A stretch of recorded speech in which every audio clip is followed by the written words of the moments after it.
هم ز تقدیر خودم خرسندم، هم به تدبیر تو باورمندم.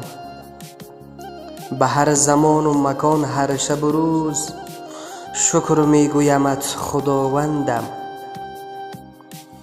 گر کنم از خودم دمی تعریف، در غزل خوانی شکر و قندم.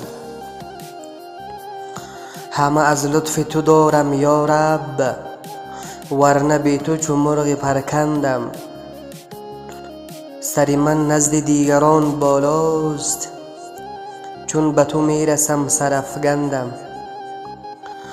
دل خود را به غم چرا بدهم، تا خدا هست به غم میخندم.